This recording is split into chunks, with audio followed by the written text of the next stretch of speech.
Hey everyone, TimaeuSS here. Welcome to another Princess Connect video. So today's topic is going to be about how to maximize your stamina usage for gear farming in map 10, as well as how to pre-farm and also make sure that you have the gears needed, even if you're keeping some units at 8-4 for min-maxing for something like clan battle. So if you watched my previous video, you would know about this tool, which is the Taiwanese Princess Connect Wiki. It's a fantastic website to keep track of all your inventories, your units in terms of what rank you want to keep them at. And I use this with the mobile version or the Princess Connect tier list, which Optical made based on my information. And this is super useful because sometimes you just want to check on your phone and Google Sheets is buggy. So definitely do check this out. I'll have the link in the description for both websites. So let's talk about first of all what I mean by keeping units at r8-4. So I've talked about it in my previous video regarding the updated tier list and what it means to keep some units clothesless or naked. Essentially, for example, like Makoto, you keep at 8-4 and you omit the unit. So let's take a look here. Makoto, you omit the gear that is here because it has dodge, magic defense, HP, physical defense.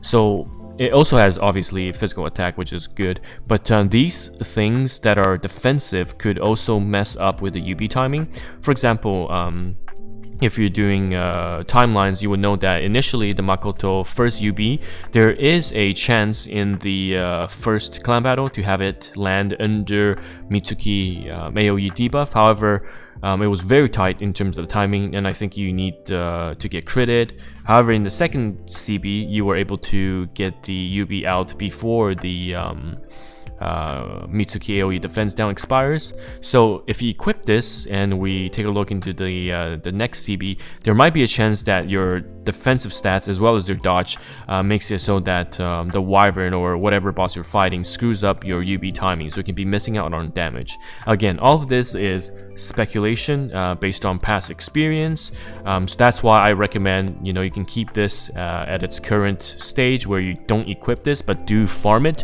just in case we find out that equipping this doesn't make a difference for timelines, and then the extra physical attack from this piece of gear will be helpful. So that's the information regarding what I mean by keeping some units at 8-4 but also still pre-farming them, and I'll show you how this tool really helps you to manage both. So first of all, when you make this website, or when you go onto this website and make your roster, you click the join a row. And this is in Mandarin or Chinese, and you have to Google Translate the website as you're operating this. You can add all these units that you are tracking. So those are my units that I'm tracking on this account. And you can set it as the current rank. So for example, June, for my June, in terms of the rank, she is at currently rank 7, and then everything will be obviously unclicked, and you just click everything to make sure that they're equipped. And what you want to track is listed here. You can either do 8.5, which is 8-5, or 8-3, which then only tracks these 3 pieces. And if you do 8-4, then it's only this one, this one, this one, and this one. If you're really not worried about equipping this gear, you can do 8-4. However, for I think general purposes, you should still track 8.5 because then you're farming everything still. And then after that, you add everything. You make sure that you're tracking all the units and their targeted CB ranks or PvP ranks as listed on the tier list. Then you can go into equipment mode. It will have everything listed out here in terms of what you're missing. However, you want to go to the second equipment mode, and this middle button, you want to unclick it. Because right now, essentially, it's only showing things that you have or are missing. However, you want to unclick it, and it'll show you everything that has overflown as well, which means that you already have enough, but you can still edit. So then you go to quick edit, and then you just go to your inventory in the game. Go to menu, go to items, and then go to equipment and sort by rarity. And if you sort by rarity, you can then enter the count. So for example, 127 of the wizard boots, and you just enter it here and make sure you save, and it will be saved to your current browser by using a cookie, I think. And also make sure that you click calculating silver, so it's gonna ask for the silver gear requirements as well as the old edition, because right now we are requiring 20 pieces per, I think, the golden ones, where later on you only require 10. So after that, you enter everything and you go to map drop mode. It's going to list everything you would like you need to farm.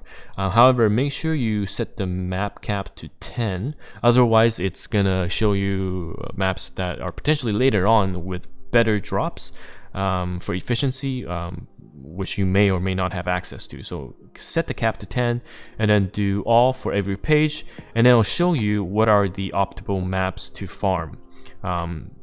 And also, one other thing I think I find really useful is it tells you the estimated amount of refills that will take. So you can really plan things out. So with all these units I'm tracking in terms of 8-5 for most of them, it only requires 107 refills. So that's 120 per tube or per refill. And then if we take a guesstimate that it'll take 3 weeks to reach the next clan battle, then that means every week I need about 33, let's just say, refills, and then divide that by 7, we're looking at maybe 5 per day to have all of these characters geared and farmed. So 5 per day is not a lot, because you should at least do 3 refills a day, and then later on obviously we have the 200 from the dailies that we get, as well as the natural recovery for the stamina, plus the guild house furnitures. So definitely doable. If you want to build a lot of PvP units, you can add them here as well. Then you can see the numbers go up, and then you can track, you know what, I need to prioritize, I might not make it on time. But this is just a great way to track your progress in terms of how much stamina is needed and if you're committing too much.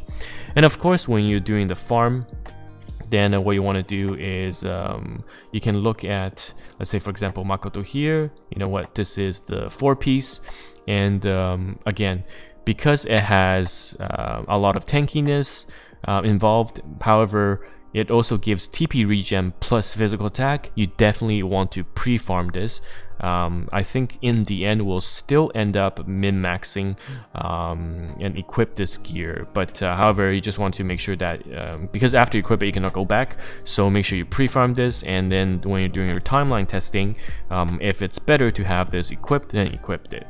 But obviously in terms of farming prioritization, what you can do is farm the maps that have all the other items first, and then leave those clothing items till last.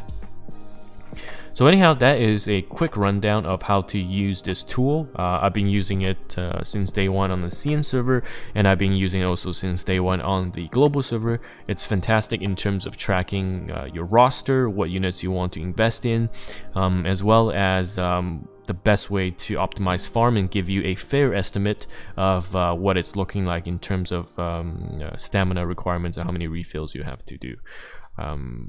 And make sure you use the tier list to go with recommendations. And for example, one thing, June, even though it's r8-5 / the 7.6, and I made a note here that some guilds might still ask for 7-6. What you want to do is you still want to pre-farm everything for June, because she is such a key unit. And you can see here that I'm tracking 8-5, and I've just set it so it's 7 max right now, which she is, and then I'll just farm everything to make sure I have all the gears ready to go at a moment's notice.